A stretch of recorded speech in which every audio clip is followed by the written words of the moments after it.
اور وہ pre nursery سے میٹرک تک کا ہے، اور اب میں کالج کھولنے جا رہی ہوں۔ اس سال میں نے کالج کا اجرا کیا ہے، اس کا نام میں نے دی لیڈرشپ کالج رکھا ہے، بچوں کو لیڈرشپ کے لیے تیار کرنا ہے۔ تو اس اسکول کھولنے کے بعد آرٹس کاؤنسل کے الیکشن، اس کے بعد پولیٹکس میں قدم رکھتے ہی الیکشن۔ انہوں نے ہمیشہ میرٹ کی بنیاد پر ہی اپنے کیریئر کو پروان چڑھایا۔ اپنے حلقے میں تعلیم کو بہتر بنانے کے لیے اسکول کا افتتاح بھی کیا۔ اپنے اسکول میں وہ طالب علموں کی تعلیم و تربیت کو لے کر انتہائی سنجیدہ ہیں، اور وہ چاہتی ہیں کہ صرف کتابوں تک تعلیم نہ رہے بلکہ ان کی شخصیت، گفتگو اور عمل میں بھی ان کی تعلیم کا عنصر نمایاں ہو۔ اس سلسلے میں 26 سال بعد اب وہ اپنے کالج کا افتتاح بھی کرنا چاہتی ہیں اور اس سلسلے کو یونیورسٹی کے قیام تک لے کر جانا چاہتی ہیں۔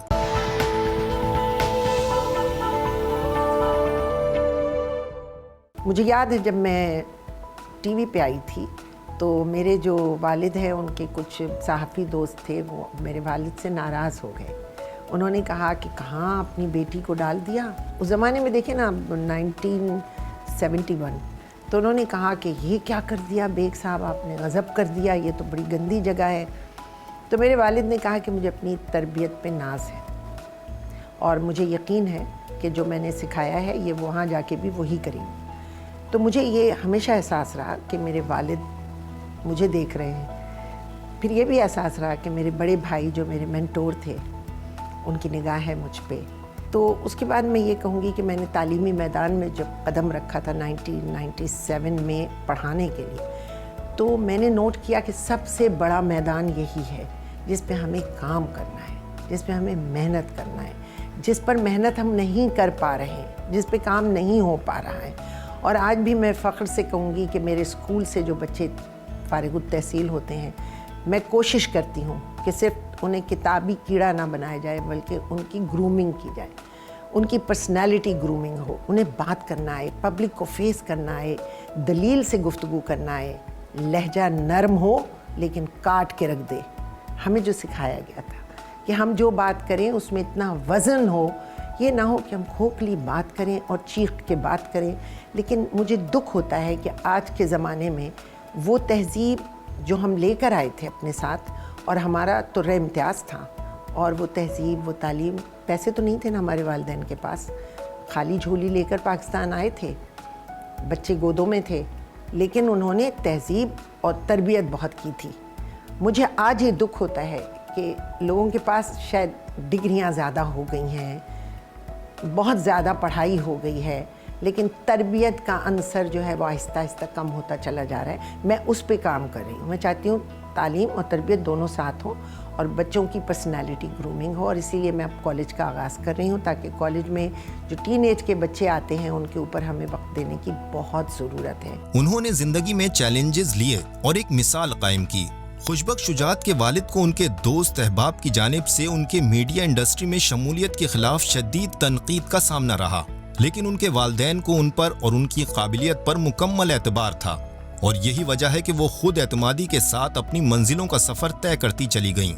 وہ نوجوان نسل میں گفتگو کے فن اور عملی تعلیم کی کمی محسوس کرتی ہیں، اور اس کے لیے وہ اپنے اسکول کے طالب علموں میں اس کمی کو پورا کرنے کے لیے ہر طور کوشش کرتی ہیں اور چاہتی ہیں کہ نوجوانوں میں پڑھنے اور لکھنے کا شوق اور صلاحیت پیدا ہو۔ الحمدللہ مجھے کبھی کسی قسم کا کوئی خوف محسوس نہیں ہوا۔ میں ایم این اے کا الیکشن لڑ رہی تھی، میرا ڈرائیور کے ساتھ میں جاتی تھی جلسوں میں، کوئی گارڈ نہیں میرے پاس، کبھی کوئی میں نے گارڈ نہیں رکھا، کبھی میرے پاس کوئی پروٹوکول نہیں تھا، نہ میں نے کبھی کوئی نخرہ دکھایا، کیونکہ یہ سب چیزیں اللہ کی طرف سے ہوتی ہیں، اور وہ جب تک چاہتا ہے وہ آپ کو عنایت کرتا ہے اور اس کے بعد آپ کو کسی اور کام کے لیے وہ مامور کر دیتا ہے۔ میں یہ سمجھتی ہوں کہ اسی طرح ہم نے سفر طے کیا، اور میرے والد میرٹ کے اوپر بہت سخت نظر رکھتے تھے اور کہتے تھے ہمیشہ میرٹ میرٹ اور میرٹ۔ الحمدللہ پارٹی نے بڑا آنر کیا مجھے، انہوں نے کراچی کے سب سے بڑے حلقے سے مجھے الیکشن لڑوایا، اور الحمدللہ پارٹی پلیٹ فارم تھا، میری شخصیت تھی، لوگ جانتے تھے میں نے کیا کام کیے ہیں، اور اللہ کی رضا اور اس کی حکمت تھی، میں کامیاب ہوئی اس وقت۔ جب وہ ایم این اے بنی تو کوئی اضافی پروٹوکول نہیں لیتی تھیں۔ جب ان کو سیاسی جماعت نے ریزرو سیٹ دی تو انہوں نے الیکشن لڑ کر ہی جیتنے کو ترجیح دی تاکہ وہ میرٹ کی بنیاد پر آگے بڑھ سکیں۔